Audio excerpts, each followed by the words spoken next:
Strength is more than just a physical characteristic.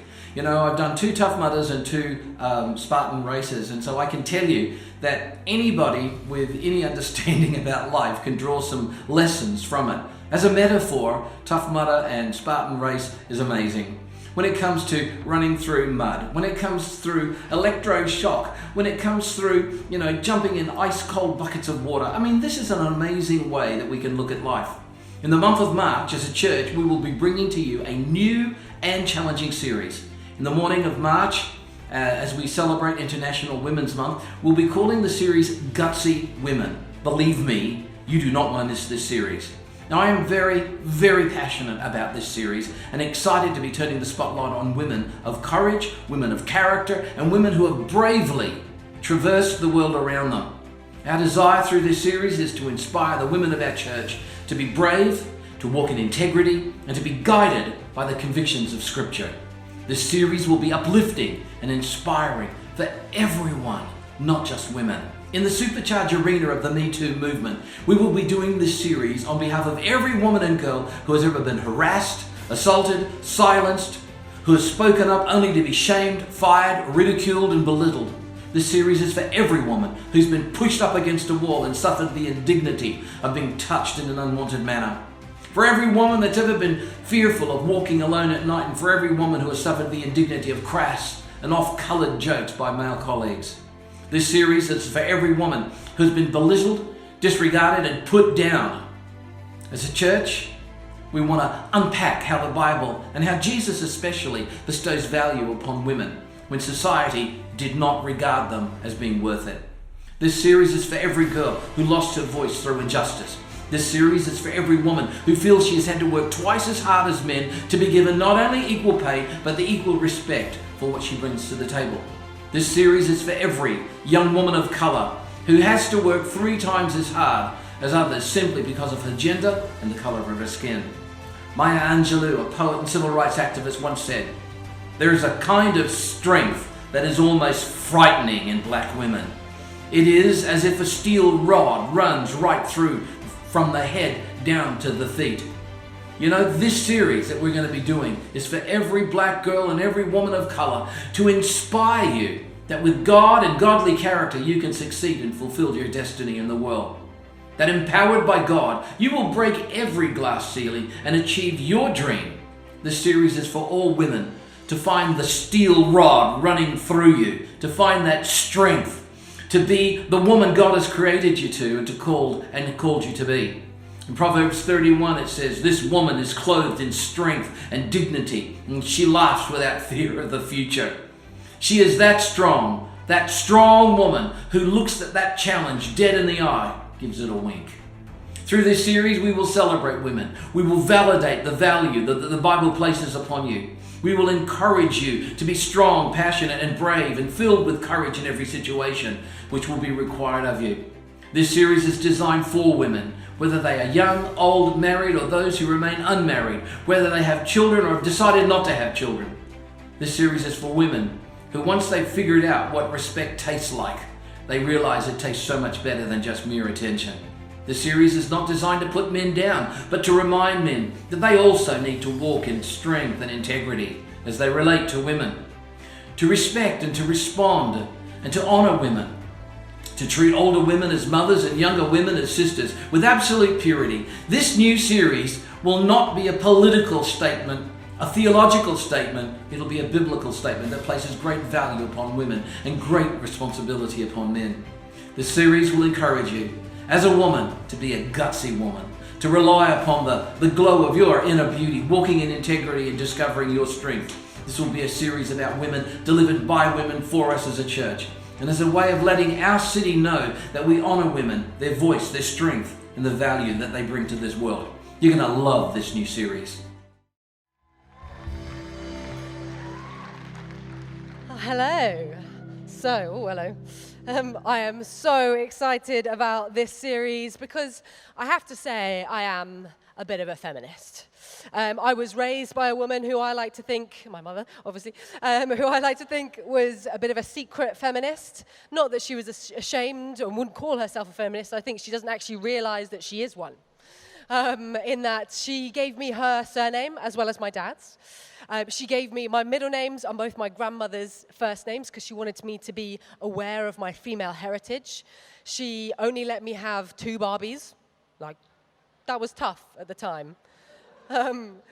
But she wanted me to have toys where I would learn from them, where I would, like, they were technical, or I was playing sports, I was doing, like, building stuff, no, like, kind of girls' toys. More boys' toys, we'll come on to that later. And I was rarely found wearing pink, but that's probably mainly because she was decking me out in charity shop clothes and clothes from a jumble sale, because she is more thrifty and eco-friendly than she is a feminist. But so I'm excited about this series because I would call myself a feminist, but a conflicted one. You know, see, there is no doubt in my mind that there is a long history of inequality and oppression of women over the years. I'm desperate to see more progress in this area when it comes to equality, because it does need to happen. You know, some people say, yeah, we're already there. Some people like me would say we've still got places to go, we've still got some work to be done, and others would say we have got huge leaps to still take. All I can tell you is from my own experience, and that would be of the subtle, I think, but present bias that women do face. You know, for example, I'm a doctor, but I have lost count of the number of times that people have presumed I am a nurse just because I'm female.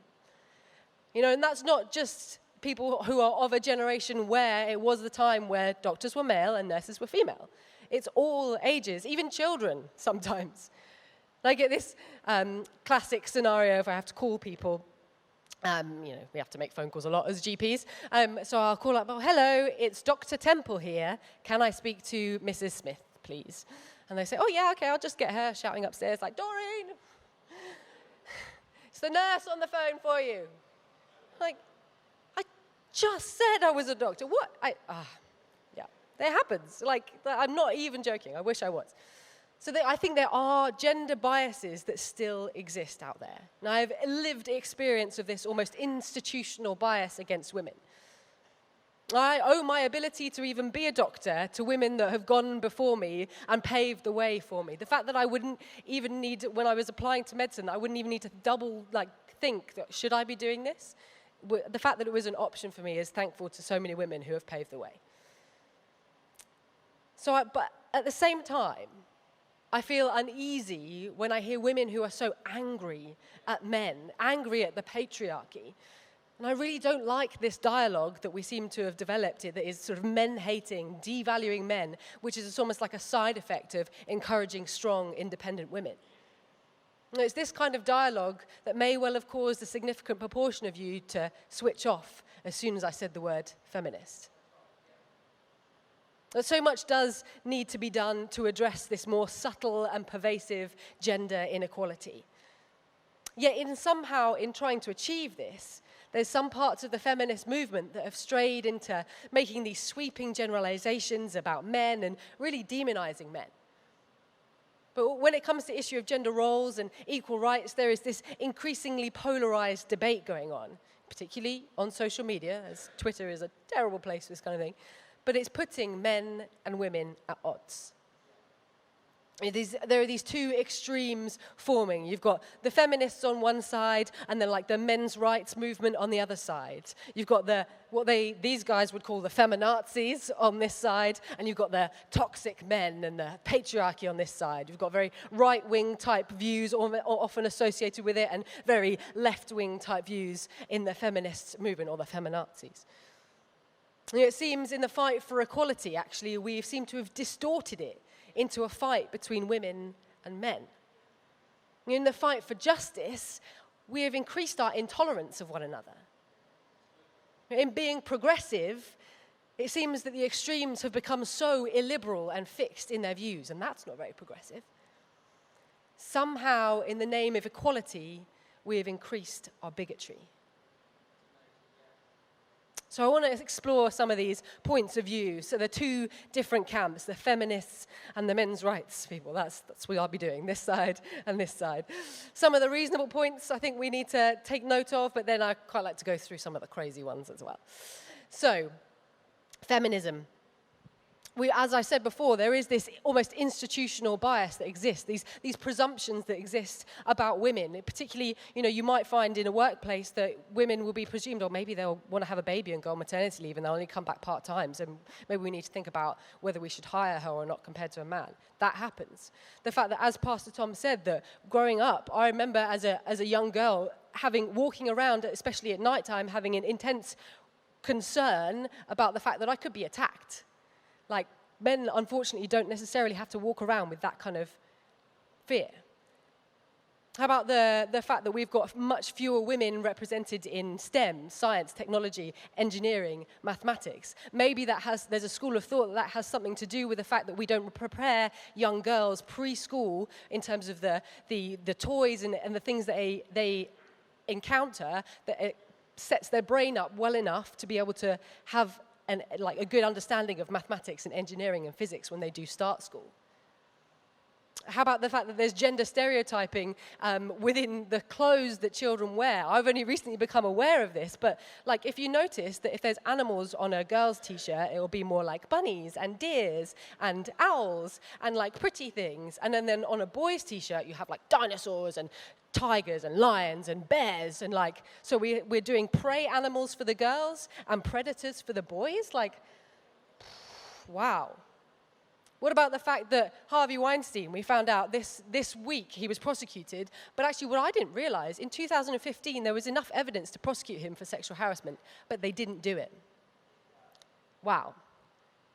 There's still disparity between the same action that a man or a woman could take, and that behavior is viewed in different ways. And you can have a man who dates a lot of girls, and he's reviewed as a player, yet if a girl does the same, she's called a very different name. Then we've got the other side. Men's rights movement. So there is a legitimate concern that actually, with all the feminism and the kind of encouraging strong, independent women, that we're devaluing the role of men, and particularly we're devaluing fathers. Children need their dads. And that actually we seem to be lessening the importance of the nuclear family, which if you look at all the psychological research and evidence that is out there, that is the most secure, important environment in which to raise children. The patriarchy are getting a lot of the blame for maybe individual issues. And maybe it's more complex than that. Or how about, this is really important in terms of inequality, how about boys are more likely to get suspended or excluded from school than girls? How about women are one third more likely to go on to higher education than men? There's inequality there that's not necessarily against women. Men are 3 times more likely to die by suicide than women. That's an inequality that we need to address. So I hope you agree that those 2 viewpoints, or those 2 stances, actually you can agree with all of them. You don't have to sign yourself up to one camp or another, do you? There's a tension between the 2, but actually I think we can manage that. We can, I certainly subscribe to all of those viewpoints and think that we need to do something about all of those things. But then we get to the more extreme, the more unreasonable viewpoints. Now, I did a lot of research on Twitter for this, and oh my word, people are horrible to one another.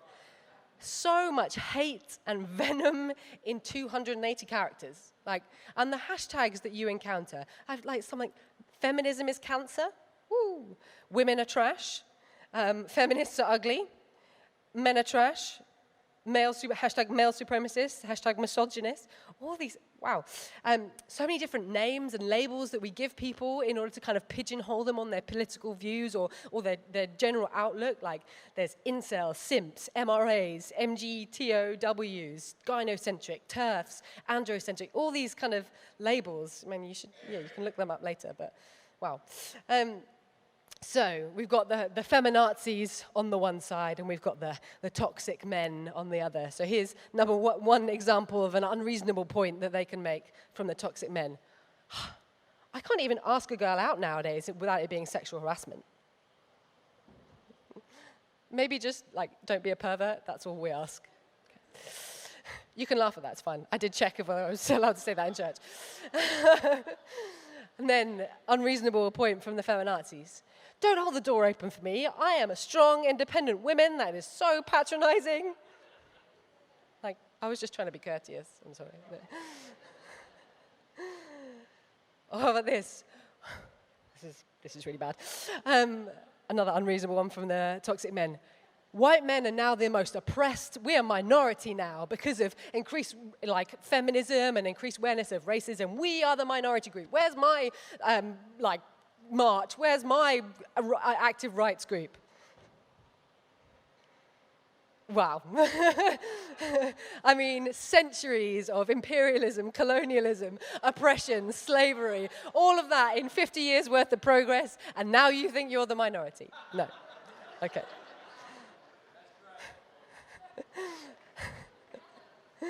Oh, dear. Unreasonable point from the feminists. You know, if I don't succeed in life, it's because all men are out to oppress me. It's the patriarchy's fault. That's just not true. Maybe there's more things at play here. Another unreasonable one from the toxic men. How are you going to get a guy to like you if you don't wear any makeup and you don't dress nice and you keep banging on about women's rights all the time? How about my life isn't all about trying to get guys to like me? Final unreasonable point. The gender pay gap is all, the reason it is there is solely the patriarchy are responsible for it. It's all about women being oppressed. Perhaps maybe it's just a little bit more complex than that. Maybe there's sort of other factors at play. Why do you hate women? Tap it out onto Twitter, quote them on social media. This person's horrendous just because they disagreed with me about one point and wanted to have some kind of meaningful conversation. So, how can we fight for women's rights without fighting with each other? How can we uphold women's value without devaluing men? How can we pursue equality and reduce bigotry? Now, I think in order to answer this question, I want to look at Jesus as an example. That's always a good idea, right? There's a passage in Luke where he has this interaction with men and women with an interesting view on things, and I want to read it with you now. So let me just get back to my notes because they scrolled down the wrong way. Okay, so we're going to go to Luke 7. It's going to be on the screen behind me. Again, there we go. So, it's titled, Jesus Anointed by a Sinful Woman. Ooh. So when one of the Pharisees invited Jesus to have dinner with him, he went to the Pharisee's house and reclined at the table. A woman in that town who lived a sinful life learned that Jesus was eating at the Pharisee's house. So she came there with an alabaster jar of perfume. As she stood behind him at his feet, weeping, she began to wet his feet with her tears. She wiped them with her hair, kissed them, and poured perfume on them. When the Pharisee who invited them saw this, he said to himself, if this man was a prophet, he would know who is touching him and what kind of woman she is. She is a sinner. Jesus answered him, Simon, I have something to tell you. Tell me, teacher, he said. 2 people owed money to a certain moneylender. One owed him 500 denarii and the other 50. Neither of them had money to pay him back, so he forgave the debts of both. Now, which of them will love him more? Simon replied, I suppose the one who had the bigger debt forgiven. You have judged correctly, Jesus said. Then he turned toward the women and said to Simon, do you see this woman? I came to your house, you did not give me any water for my feet, but she wet my feet with her tears and wiped them with her hair. You did not give me a kiss, but this woman from the time I entered has not stopped kissing my feet. You did not put oil on my head, but she has poured perfume on my feet. Therefore I tell you, her many sins have been forgiven, as her great love has shown. But whoever has been forgiven little loves little. Then Jesus said to her, your sins are forgiven. The other guests began to say among themselves, who is this who even forgives sins? Jesus said to the woman, your faith has saved you. Go in peace. I think we need to get into this passage a little bit more to understand the significance of what's going on here. In order to understand how we can answer this question of how can we fight for women's rights without fighting each other, I think we need to dig a little deeper and look at the context. So Jesus goes to this Pharisee's house, which is interesting in itself because the Pharisee didn't seem to believe who Jesus says he was. He didn't believe that he was the Son of God. He says, if this man was a prophet, surely he would know who's touching him, what kind of woman she is. So there must have been an ulterior motive for inviting him. Perhaps it was bragging rights or a status thing, or perhaps he was inviting him there to try and catch him out. We know that the Pharisees did that with Jesus. But Jesus went anyway, despite knowing they probably wouldn't see eye to eye, despite knowing that they would not agree. And then let's look at the sinful woman. Commentaries say that she wasn't a Jew, unlike the rest of the people who were there. She was a prostitute. She was infamous for being that way, for being of ill repute. But the reason she was there is that she had turned from her sinful ways through hearing Jesus' teaching. She came to have an encounter with the man who had radically changed her life. Can we just stop and think about how bold she was in order to do that? To walk into a Pharisee's house where him and his mates were all having dinner, knowing what they would have thought of her. That is seriously gutsy. Pharisees were the most self-righteous, law-abiding people who did everything they could to stay away from and keep themselves apart from impure things, from impure people just like her. Yet this well-known, impure, sinful woman enters a Pharisee's house. So gutsy.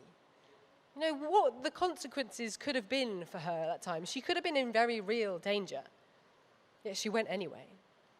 As well as the physical danger, I cannot imagine how hard it must have been to walk into a place full of people who judge you, who look down on you, who think badly of you. I don't even like walking into a pub, fully crowded pub on my own, let alone a room of people who I know hate me, right? Seriously gutsy.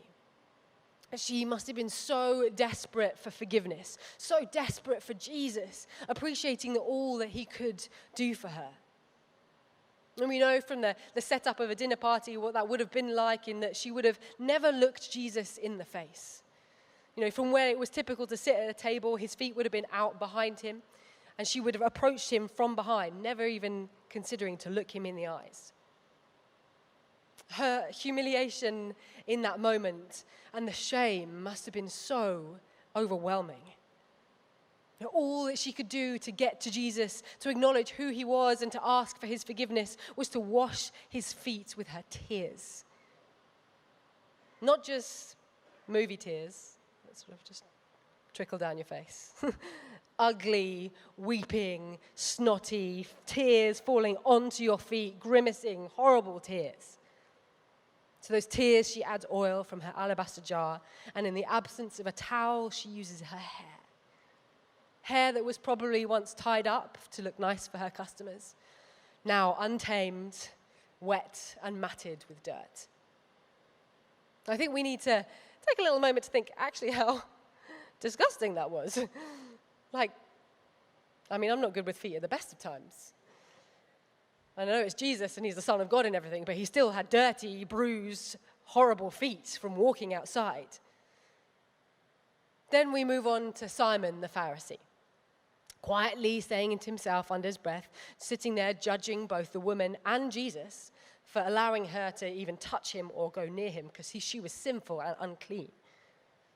But Jesus, in his mind reading, I'm actually God kind of way, calls Simon out on his judgment.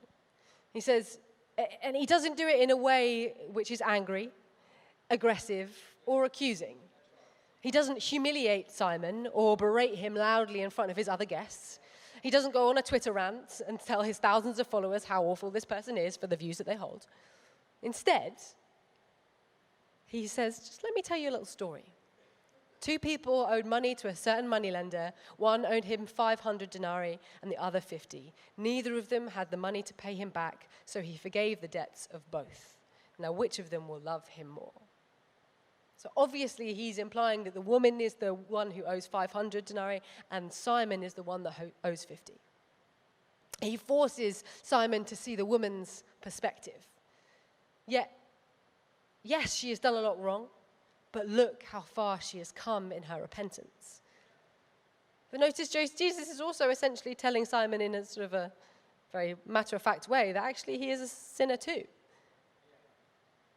Then he goes on to asking this fantastic question. Do you see this woman? Do you see who she really is? Or do you just see a prostitute? Do you not think there must be a reason that she has ended up this way? Do you see that she is a human being? Do you see that she is someone's daughter? Do you see how repentant she is? Do you appreciate what she has done for me in this moment? Do you see her potential? Do you see her glorious future? Do you see her? Jesus did. Then Jesus goes on to point out to Simon that actually not only has he judged this woman very superficially, he's actually been quite a bad host. He points out that she is serving him in a way that Simon should have arranged to have happened anyway. That kind of takes Simon off his high horse of judgment and elevates the woman in her standing as well. So how does the way that Jesus responds to these two people answer our original predicament? What can we learn about the fight for women's rights without fighting each other from how Jesus interacted with people here? What ways can we emulate Jesus to place value on women and not take it away from men? How Jesus responded to Simon and the woman here is key to answering these questions, as I think he sets a great example for us all. He doesn't get angry. He doesn't vilify the man for what he has done wrong. He encourages him instead to see the woman's perspective, her value, and how important her actions are in that context. Do you see this woman? So firstly, I think what we can all do to ensure that we don't fight each other in the pursuit of equality is to, one, acknowledge and appreciate. Acknowledge that this person you may disagree with is still a human being and therefore has value. That this is someone's son or daughter. That this person, no matter how much you dislike them or what they say, in terms of what they say or do, is still a child of God and loved by him. Acknowledge their point of view. Listen to them. Don't presume that just because they're associated with a certain outlook on life, a certain people group, a certain political persuasion, that actually what they're saying is not even worth listening to, and that you stop engaging with what they're saying. Appreciate that maybe there'll be a reason for what they're saying or doing. Even if you think they're the most abhorrent individual with the most horrendous beliefs, perhaps there is a reason for that. Perhaps there is a reason they've ended up that way. Maybe they've had a really tough life. Maybe they're fighting their own battles. Maybe they're going through a really difficult time right now. Maybe they're confused. Maybe they're searching for meaning, for belonging, and they've ended up in the wrong kind of headspace. Maybe behaving this way is the only way they've ever known. Maybe they're trying to say provocative things in order to get some kind of attention because they are so starved of it anyway. Maybe they are lost. Maybe they are broken. Appreciate where people are coming from. Appreciate what may have led to this behavior or this opinion. Let's not be quick to judge. If we're trying to see the value of an individual, then we wouldn't fight so much between each other. Acknowledge and appreciate people. See them. Do you see this woman? Do you see this person?